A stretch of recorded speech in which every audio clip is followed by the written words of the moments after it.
विदेश हम तो जाने के लिए हम सबको मना कर रहे हैं। हमारे भारत की अपेक्षा बाहर कंट्रियों की स्थिति बड़ी खराब। हाँ। अपने ही देश में रह करके अपना काम करें। यूक्रेन की हालत क्या है, भारतीयों को किस तरह से कितनी बताइए। वही भाई हम कहते हैं अपने देश में रह करके वहाँ अगर 20 रुपया कमाते हैं, आप यहाँ 12 रुपया अगर कमाते हैं, उसके बराबर है कि नहीं। उत्तर प्रदेश सरकार से गुहार लगाते हैं हम लोग को सुविधा दी जाए। वो बीटेक करके निकला, फिर उन्हें नौकरी में रुचि नहीं अच्छी आई।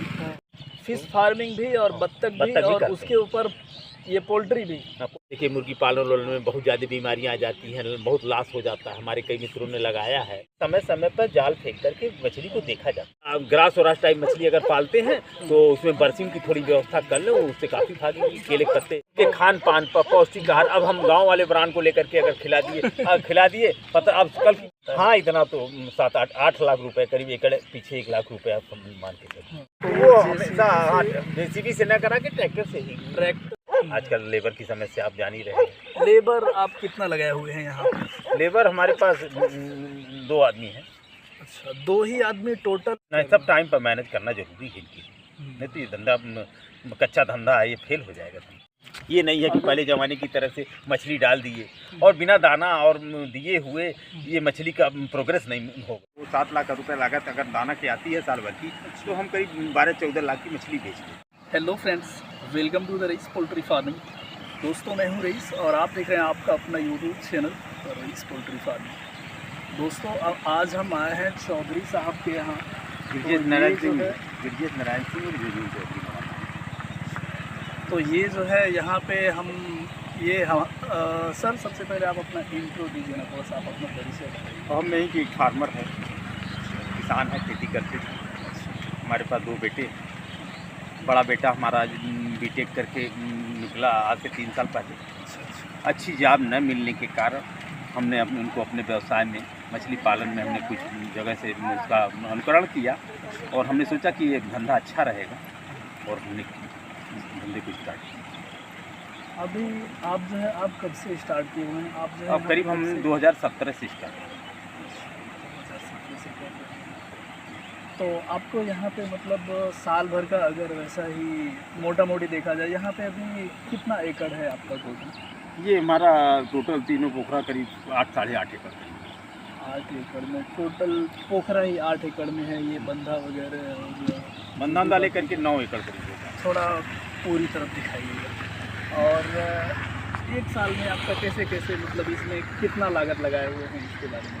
इसके बारे में तो लागत तो अनुमान नहीं है। अनुमान तो हमको है कि मैंने 14-15 लाख रुपया लगा होगा।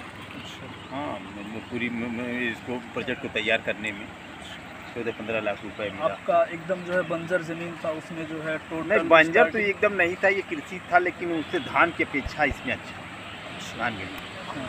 थोड़ा सा बलुई मिट्टी थी, कंक्रीटी थी, तो हमने जब वो देखा तो हमने सोचा कि लाइए इस धंधे में धान की अपेक्षा हमको अच्छी प्राप्त हो जाए।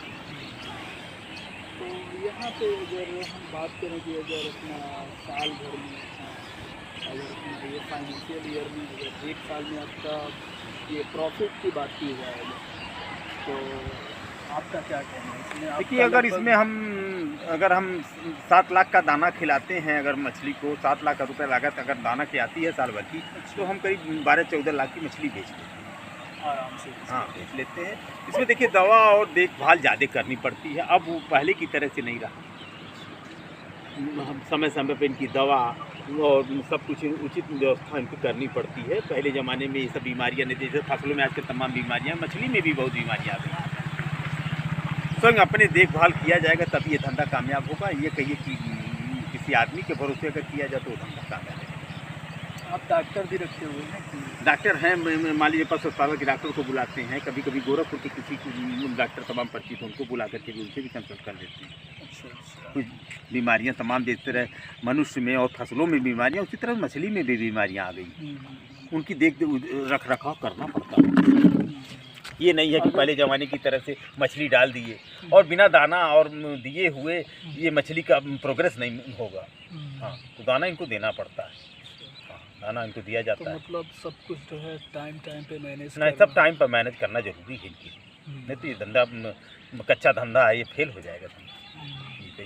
तो आप बताएं कि अगर हम जो है 7 लाख रुपए का दाना खिलाते हैं तो इनका जो है आप 14 लाख रुपए का बेच देंगे टोटल मछली। तो इस पे टोटल लागत वही 7 ही लाख पकड़ेंगे। और ये अपना फिश छोटा मछली जो होता है, उसके बाद बच्चा का उसका तो पैसा अलग है भाई, बता रहे तो अलग है उसका अलग है। अब समझिए कि इसमें जो सीड डाले जाते हैं कुछ नई साल में 70-80 हज़ार 1 लाख तक तो सीड मंगाना पड़ता है। अच्छा, और बाकी ये अपना जो भी मेडिसिन वगैरह हो गया सब मंगाना पड़ता है, देना पड़ता है, चूना डालना पड़ता है। इसमें खाद भी हम डालते हैं सुपर फास्फेट को, इसके पहले हमें भिगोया जाता है, उसके बाद उसके छिड़काव कराते हैं। भिगोने के बाद? हाँ, भिगोने 24 घंटे उसको डाल दिया जाता है पानी में, उसकी गैस निकल जाते हैं। अच्छा अच्छा, तो बताया जाता है। तो यहाँ पे अगर हम मोटा मोटी की बात करें तो आप जो है 8.5 एकड़ में जो है ये फार्मिंग कर रहे हैं। तो यहाँ पे आपको लगभग जो है मिनिमम, या हाँ आप मिनिमम बता सकते हैं कितना आपको एक साल में कितना प्रॉफिट होता होगा? अब समझिए कि धान गेहूँ से तो अच्छा मिल जाता है। समझिए कि 1 एकड़ में करीब 1 लाख रुपए बच जाते हैं। 8.5 एकड़ हुई मार्केट की। तो यानी कि धान गेहूं के तुलना से मतलब उसकी अपेक्षा से यहाँ पे ज़्यादा इनकम? हाँ, इससे ठीक इनकम, और थोड़ा सा लेबर भी कम। आजकल लेबर की समस्या आप जान ही रहे हैं। लेबर आप कितना लगाए हुए हैं यहाँ पे? लेबर हमारे पास 2 आदमी हैं। अच्छा, 2 ही आदमी टोटल इतना बड़ा पोखरा जो है मैनेज कर? हम लोग अपने स्वयं हम लोग देख रेख करते हैं। अच्छा। उनका काम है दाना डालना और रात में रखवाली करना और तमाम कहीं टूटा फूटा रहे उसकी मरम्मत करना, तमाम वर्क होते हैं। बाकी जो भी, हाँ, ये अपना जो भी टेक्निकल मैनेजमेंट है वो सब स्वयं आप देखते हैं? हाँ, स्वयं हम देखते हैं। तो यहाँ पे जो है हम देख रहे हैं कि पोखरा मतलब बांध उतना अच्छा नहीं है। बांध देखिए 4 साल हो गए हमको, बना था तो अनुभव नहीं था, और हमने जेसीबी द्वारा खनवाया था, जबकि हमको ट्रैक्टर से बना था। बंधा वही अच्छा होता है कि ट्रैक्टर से बांधा था। जेसीबी से खना दिए थे हमने, जेसीबी से बनवाया। लेकिन सही माने में रखिए तो ये मछली पालन के लिए जो बंधा बनता है उसको ट्रैक्टर से ही बनवाना चाहिए, वो मजबूत होता है। तो ट्रैक्टर आपको मतलब पहले उतना अच्छा एक्सपीरियंस नहीं था? ना, हमको एक्सपीरियंस नहीं था उतना। हाँ। लोगों ने बताया कि भाई जल्दी काम हो जाएगा, तो हमने जेसीबी से हमने खनवा दिया। तो सर ने ये बहुत बड़ी सीख दी है कि अगर कोई भाई जो है नया फार्मिंग करना, ये फिश फार्मिंग करना चाहते हैं तो वो हमेशा जेसीबी से न करा के ट्रैक्टर से ही माटी जो है, हाँ, माटी के ऊपर है, हाँ, ज़्यादातर उसके बंधे के उपयोग में ला लें। हाँ, और गड्ढा ज़्यादा से ज़्यादा 3 फुट रहे, 3 फुट गहरा, मतलब लेंथ से अपना 3 फुट गहरा है, ऊपर 4 फुट 5 फुट तक बंधे को मजबूत बनवा दें। अच्छा। और फिर सफाई होगी तो गड्ढा ऑलरेडी ऊपर हर 4-5 साल पर, और हम अगले साल इनकी सफाई करवाएंगे। अच्छा। अगले साल 5 साल हो जाएगा? हाँ, अगले साल 5 साल हो जाएगा। तो सब मिला करके धंधा बर्डन नहीं है, अपना काम है। अब देखिए फसल में ही कई मार पड़ जाती है, उधर मौसम की मार पड़ जाती है, कहीं तमाम तरह की बात है। इन सब चीज़ों से कम कुछ छुटकारा मिला हुआ। जी हाँ, फसल में तो मतलब कभी ज़्यादा बारिश हो जा रही है, हाँ, कभी बारिश नहीं हो रही, उससे उसके कारण फसल नुकसान हो जा रही है। अब इस साल देखिए गेहूं की फसल ज़्यादातर बर्बाद, इतनी बारिश हो गई, गेहूं की फसल ज़्यादातर खराब हो गई है। किसान सिंचाई भी करा दिया था, उधर बारिश भी हो गई, डबल पानी, डबल पानी। तो उसकी अपेक्षा हमने ठीक समझा कि धंधों में ठीक है, कम से कम नुकसान होने का डर नहीं रहता। जबकि कोरोना ने कोरोना ने काफ़ी प्रभावित किया है धंधे को। हमको रेट नहीं मिल पा रहा है, मार्केट में खपत नहीं हो पा रही है, क्योंकि आदमी के पास पैसा जब कम रहता है तो उस हिसाब से इसकी सेलिंग कम हो जाती है। जब आदमी को पैसा रहता है तभी वो, और 2 कोरोना ने तो समझिए कि हर धंधे को चौपट कर दिया। बिल्कुल एकदम जो है टोटल कोई भी बिजनेस ऐसा नहीं है कि हाँ प्रभावित हुआ। हाँ, उसमें प्रभावित ना हुआ। क्या होता है। हाँ। अब तो देखिए हालात कुछ सही हो रहे हैं, लेकिन अब देखिए हाँ, उधर हमारा आगे जो हमने स्टार्ट किया था उस 1-2 साल ठीक, लेकिन इधर 2 साल से थोड़ा सा धंधा हमारा है, मतलब थोड़ा सा डाउन है, लेकिन उतना मतलब जितना चाहिए उतना। तो मिला जुला कर आपके बताने के हिसाब से आपका लगभग 8 से 10 लाख रुपया मतलब साल भर में यहाँ से इनकम हो जाता है। हाँ, इतना तो 7-8 लाख रुपए करीब, एकड़ पीछे 1 लाख रुपए आप मान के चलिए। तो टोटल की हम बात कर रहे हैं तो 8 लाख हाँ, रुपया 8 लाख रुपए भाई, थोड़ा ऊपर भी हो सकता है, नीचे तो धंधा है, आप जान ही रहे हैं। बहुत ही बड़ी बात है सर, इतना अगर मतलब लेकिन देखिए उसमें तभी होता है, उसमें काफ़ी दवा टोटली उनके खान पान पर पौष्टिक आहार। अब हम गांव वाले ब्रांड को लेकर के अगर खिला दिए पता, अब कल की अगले साल मैंने बात बता दी, हमने कुछ ब्रांड गांव से ले लिया था, जब जाड़ा खत्म हुआ तो हमने उस ब्रांड को खिलाया और मई में देखा मछलियों में प्रोग्रेस नहीं, तब तमाम एक्सपर्टों से हमने कंसल्ट करना शुरू किया, तब उन्होंने देखा कि वो हो तो इसमें तो प्रोटीन है ही नहीं। अच्छा, अगर हम बात करें कि अगर एक छोटा फार्मर है जो मतलब लगभग एक ही एकड़ से जो है वो फिश फार्मिंग करना चाहता है, तो उसके बारे में थोड़ा सा जानकारी दीजिए। ठीक है, उसमें उसको मतलब ब्रान और तेल की खली अगर ये पर्याप्त हो सके तो इसको खिलाओ। या ग्रास और टाइप मछली अगर पालते हैं तो उसमें बरसिंग की थोड़ी व्यवस्था कर लें, उससे काफ़ी भागेगी। केले के पत्ते बंदे के चारों तरफ केला का पेड़ लगा दें, केले के पत्ते उत्ते को फेंकने से उससे ज़्यादा ही मदद मिलेगी। आप तो देख रहे हैं कि टोटली जो है केले टोटल लगा के रखे हुए हैं, तो ये 1 एकड़ में लगभग उनको कितना इन्वेस्ट करना पड़ेगा ये फिश फार्मिंग के लिए टोटली? जैसे ये अपना पोखरे की खनन कराना और उसके बाद में अब देखिए अगर विभाग कुछ मदद दे देता है तब तो भाई कम में हो जाएगा। अगर विभाग नहीं मदद करता तो ये मान लीजिए कि एकड़ की उसी भट्टी को उस पर चला दें, करीब 1 लाख रुपए तो आ ही जाएंगे, इससे कम नहीं। अच्छा, लाख रुपया 1 एकड़ में? हाँ, 1 एकड़। और फिर जो है ये मान लीजिए उनको खाना तो मछलियों को देना जरूरी है। मोस्ट मान लीजिए ज़्यादा खाना सोया न मंगा सकते हैं तो, लेकिन ये तेल की खली होती है, जो मिल के ब्रांड होते हैं, जिसको DRB या DOC बोलते हैं, इनको भी दे दें तभी मछली की प्रोग्रेस अच्छी है। हाँ, मतलब इतना है कि चल सकता है। उसमें मेडिसिन वगैरह और कुछ नहीं, मेडिसिन तो भाई देखिए समय समय पर जाल फेंक करके मछली को देखा जाता है। नहीं, ये दाने में जो है और नहीं, दाने में और ऐसी कोई बात नहीं। तो जो भी उनका फीड सप्लीमेंट है और जो भी अपना ये मल्टीविटामिन और फिर जो कुछ विटामिन आते हैं, कुछ दवाएं हैं आती हैं जिसको हम प्रोग्रेस के लिए दाने में मिला के देते हैं। लेकिन आप छोटे जिससे पूछ रहे हैं कि 1 एकड़ में करता है साधारण आदमी अगर करता है तो उसके लिए भी अच्छा पड़ेगा। धान के अपेक्षा 1 एकड़ में अच्छी पैदावार मिलेगी। लाख रुपया मिनिमम, मतलब कम से कम जो है मतलब उसकी मट्टी को ट्रैक्टर से बनवा करके मट्टी को इधर न करें, 3 फुट रहे, और कम से कम बगल में एक छोटा सा बोर भी रहना चाहिए। पानी कम हुआ तो अपना पंप सेट लगा के चला दिया जाए। हम तो देख रहे हैं कि आपका बोर है और फिर जो है सोलर लगा रखा है। हाँ, सोलर लगा रखा आपका है, तो सही कर रहे हैं आप। तो धंधे के पर्पज़ से और धंधों की अपेक्षा अच्छा है ये धंधा।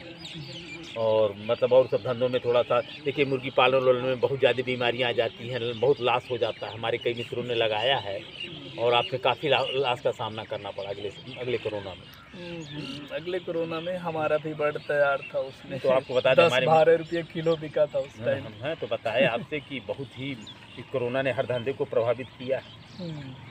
देखिए धंधा कोई भी हो, उसमें देख रेख दवा बहुत जरूरी है। पहले की तरह से ये समझें कि आप हम मछली डाल दिए और मछली अपने आप ऐसे नहीं, उनकी देख रेख, उनको भोजन की उचित व्यवस्था आपको करनी पड़ेगी, कोई धंधा हो। तो अगर ये अगर 1 एकड़ में ही लगभग लाख रुपया आपका निकल जाए और अगर आप कुछ और करना चाहें तो कर सकते हैं। नहीं, उसको कर सकते हैं, उसके ऊपर आप बनवा दिए मुर्गी पालन भी कर सकते हैं। आजकल लोग करते हैं। हाँ, नेपाल में कुछ लोग करते हैं नेपाल में ऐसा, करते और हैं। मैं कुछ दिन के बाद जो है ऐसा कुछ भी वीडियो इस चैनल पे देने वाला हूँ। हाँ, और कुछ लोग बत्तख का भी काम करते हैं। हाँ, ये फिश फार्मिंग भी और बत्तख भी और उसके ऊपर ये पोल्ट्री भी, पोल्ट्री भी, तीनों करते हैं। तीनों का तो बताए। उसमें देखिए ज़्यादा उसमें जागरूक होने की ज़रूरत है। चूँकि अपने आप रह करके करेंगे, कभी आदमी के भरोसे इन सब धंधों का नहीं। आदमी तो कभी कभी कह देंगे हाँ दाना रख दिए, दाना रखा ही नहीं है। हमने ऐसी भी घटना देखी, ऐसा भी आपने मतलब अनुभव किया है। आदमी हमने देखा, जब हमने तुरंत आकर के चेक करा पता चला दाना तो रखा ही नहीं। ये तो बहुत बड़ी धोखा है। मतलब बताए ऐसा आपसे। अगर तो अगर आप एक आदमी कोई किसान अगर 1 एकड़ में करता है तो उसके साथ ये बत्तख का पालन कर सकता है, मुर्गी पालन कर सकता है। हाँ, अच्छी इनकम कर सकता है, लेकिन भाई स्वयं जागरूक होना पड़ेगा। तो और कुछ कहना चाहेंगे हमारे भाइयों से, अगर मतलब वो फिश फार्म करें भाई, हमारा लगन के साथ करें। ये धंधा अच्छा है। अच्छा। जो मतलब अच्छी फसल नहीं अगर वो खेती कर पा रहे हैं तो इससे बढ़िया मछली का पालन करें और उसमें जागरूक होकर के करें तो फायदा होगा। हम कहीं मछली पालन में भाई तमाम मछली धान से अच्छा पैदा करेंगे। कुछ मछलियाँ सीजनल होती हैं जो कि 6 महीने में तैयार होती है, जैसे सिल्वर हुई, इनके ब्रीड को डालें, ये जल्दी डेवलपमेंट कर निकाल करके इनको बेचते हैं। आप कौन कौन सा ये हमने तो देखिए, हमने सिल्वर, ग्रास और कामन, ब्रिगेड और रोहू, नैनी, भाकुर, लेकिन इसमें कुछ वैरायटियाँ जो है कि जो 1-1.5 साल से ज़्यादा समय, जैसे रोहू हुआ, जब हम सिल्वर की 2 फसल काटते हैं तो ये रोहू की 1 फसल होगी। अच्छा। तो हम ज़्यादातर हम कामन का ज़्यादा करते हैं और ये सिल्वर का ज़्यादा करते हैं और ये हुआ ग्रास का हुआ, नैनी हुआ, इन सबों को हम ज़्यादातर इनको हम ज़्यादातर डालते हैं बच्चा, और रोहू डालते हैं, वो भी कम मात्रा में हम डालते हैं क्योंकि इनका डेवलपमेंट बहुत धीमा होता है, तब तक हम इनको निकाल करके बेच देते हैं। तो ये जो है पूर्व प्रधान जो है 20 साल प्रधान भी रह चुके हैं और फिर जो है नहीं 15 साल हमने 3 टर्म 15 प्रधान, हाँ, बीच में गैप दे करके हमने 3 बार प्रधानी किया है। अच्छा, हाँ, ये 15 साल जो है ये प्रधान भी रह चुके हैं और जो है लास्ट में अब जो है एज इनका हाँ आपका एज जो है इस समय हमारा 62 62 साल हो गया इनका, और इसके बाद जो है अब ये फिश फार्मिंग कर रहे हैं। तो नहीं हम अकेले नहीं कहते, बेटा हमारा है वो, हम ज़्यादातर काम धाम वही देखते हैं, बीटेक करके अच्छा। निकले हैं वही देखते हैं। अच्छा, लड़की है मतलब सब लोग हैं नहीं, बड़ा लड़का हमारा है वो बीटेक करके निकला, फिर उन्हें नौकरी में रुचि नहीं अच्छी आई तो उसने धंधा करने, तो हमने ये उनको सुझाव दिया कि भैया ये मतलब इसमें अच्छा रहेगा, अब कर रहे हैं। चलिए, बहुत अच्छा लगा हम आपसे मिलके। अगर हम सारे किसान भाइयों से कहेंगे अगर खेती सुचारू रूप से नहीं कर पाते हैं, अगर अच्छी खेती नहीं है तो वो इन फिश फार्मिंग करें, लेकिन जागरूक होकर के करें, बहुत अच्छी तरह से ढंग से, जैसे टाइम टू टाइम सब कुछ मैनेज करना, मतलब टाइम से टाइम पे करें, वो फायदा जरूर होगा। इसे घाटा, ये ऐसा धंधा है घाटा नहीं होगा आपको भाई। 10 रुपये का 20 रुपये नहीं होगा, लेकिन 15 में कोई कम नहीं, कसर नहीं। अच्छा, यहाँ पे बाढ़ वगैरह नहीं आता है? नहीं, हमारे यहाँ इधर बाढ़ नहीं आता। बाढ़ नहीं? यहाँ बाढ़ आने का मतलब ये हो जाएगा कि नौतनवा डूब जाएगा। अच्छा, इतना ज़्यादा? इतना डिस्टेंस है। अभी आपकी बार भी बारिश का भी हुई थी, बरगदवा बेल्ट से हमारे पास कई जगह फोन आया भैया आपके गड्ढे में पानी पहुँचा नहीं, हम क्या नहीं क्या, हमारा बरगदवा किधर से ज़्यादा लोगों के गड्ढे में पानी आ गया था। हाँ, हमारे गांव के बगल के एक थे, उनका भी बांध बहुत ऊंच था, लेकिन बाढ़ में उनका भी एकदम पूरा तो नहीं, हमारे यहाँ नहीं। इस बार हाँ, इस साल बहुत बड़ा बाढ़ आया हुआ तो बाढ़ इस साल बाढ़ काफ़ी थी, लेकिन ये सब जो पिच रोड हाईवे है उसके उधर है, इधर नहीं। चलिए ठीक है, बहुत अच्छा लगा आपसे मिलकर। तो भाई हम सबको सुझाव देंगे कि अगर भाई देखिए आजकल नौकरी से अच्छा विदेश हम तो जाने के लिए हम सबको मना कर रहे हैं। हमारे भारत की अपेक्षा बाहर कंट्रियों की स्थिति बड़ी खराब। हाँ। अपने ही देश में रह करके अपना काम करें। हाँ। अब देखिए लोग, हाँ, कुछ कमियां हैं, सरकार से प्रोत्साहन, मतलब ठीक है जितना सरकार देती है उतना हम लोगों तक पहुंच नहीं रहा है। हम लोग फिर उत्तर प्रदेश सरकार से गुहार लगाते हैं हम लोग को सुविधा दी जाए, लेकिन तब भी सब मिला करके अच्छा रहेगा। अब ये मानते हैं। अब देखिए लोग जो है, हाँ, जो लोग जो है नवयुवक हैं, वो लोग सोचते हैं कि अगर 70-80 हज़ार रुपया या फिर लाख रुपया लगा दिया जाएगा, उसके बाद विदेश जाया जाएगा, जैसे अरब। आप बताइए अभी वहाँ क्या लड़ाई कहाँ चल रही है वहाँ पर? वो अपना यूक्रेन की हालत क्या है, भारतीयों को किस तरह से कितनी पसंद, बताइए वही ना भाई। हम कहते हैं अपने देश में रहकर करके वहाँ अगर 20 रुपया कमाते हैं, आप यहाँ 12 रुपया अगर कमाते हैं, उसके बराबर है कि नहीं? अपने देश में रहते थे हम भी जो है, हमने यही सोचा, हमने बच्चों को हमने यही सिखाया था, ठीक है भैया बेटा नौकरी में नहीं तुम्हारा रुचि है तो आप आइए हम बिजनेस करिए। हम अभी इसमें कई प्रोजेक्ट आपको हम बता रहे हैं, हम आगे भी प्रोजेक्ट को बढ़ाएंगे और भी कुछ चीज़ें हम बढ़ाएंगे अभी। यहाँ पे केला का खेती सामने है और फिर जो है आपका नहीं, हमने 2 एकड़ में नए तकनीक में केले की खेती किया है। हाँ, थोड़ा पीछे दिखा दीजिएगा उनका केला वाला खेती, तो वहाँ पे चल रहा है। और इनका ये जो नया पोखरा दिख रहा है, अभी हमने बैकी के लिए भी हमने प्रोजेक्ट स्टार्टिंग करने जा रहे हैं इस साल से, तो इसी वाले पोखरे। हाँ, इसी वाले पोखरे। चलिए, बहुत अच्छा लगा आपसे मिलके। और जो है अगर कोई भाई जो है आपसे कुछ सजेशन, अरे आज आप मन करे खुला हुआ है, 12 बजे के बाद हम आते हैं पोखरे पर। हमसे 1-1:30 बजे गए रहते हैं, हम 5-6 बजे तक यहाँ रहते हैं, हमसे मुलाकात कर सकते हैं, जो भी जानकारी तो होगी। ठीक है। अगर कोई भी आपका कमेंट रहेगा ना, तो अगर ढंग से आप लोग लिखेंगे कि हाँ हमें, हाँ ऐसा सिचुएशन है, ऐसी यहाँ कंडीशन है, तो अगर हाँ मतलब कुछ भी हाँ ऐसा अगर जेन्युइन रहेगा, तो नेक्स्ट टाइम हम जो है ये सर जो है हमारे घर से लगभग 3-4 किलोमीटर पे हैं, तो हम आके जो है इनसे पूछ के आप लोगों को बता सकते हैं। हम हर साल इसको कुछ ना कुछ डेवलप करते जा रहे हैं, अगले साल आएंगे कुछ बदला हुआ रहेगा। अभी हम देखिए पौधों पर ध्यान देना शुरू किए। अच्छा, यहाँ पे पौधा को भी हमने लगवा रखा। अच्छा बात है ये, पौधा तो सही अभी देख रहे हैं कि अभी आपको बता दें, देखिए गांव में असामाजिक तत्व भी बहुत जाते हैं। अब ये देख रहे हैं, वो केला एक बदमाशी किया हो, 2 पोखरे पर काट के गिरा दिया।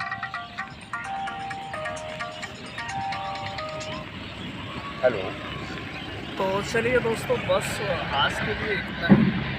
दोस्तों, अगर ये जानकारी आपको अच्छी लगी हो तो प्लीज़ लाइक करें, और दोस्तों अगर आप चैनल पहली बार आए हैं तो प्लीज़ चैनल को ज़रूर सब्सक्राइब करें और बगल में दिया हुआ बेल आइकन को भी प्रेस करें, ताकि मैं जब भी कोई नया वीडियो डालूँ तो उसका नोटिफिकेशन सबसे पहले आप लोग मिले। तो thank you friends, thank for watching and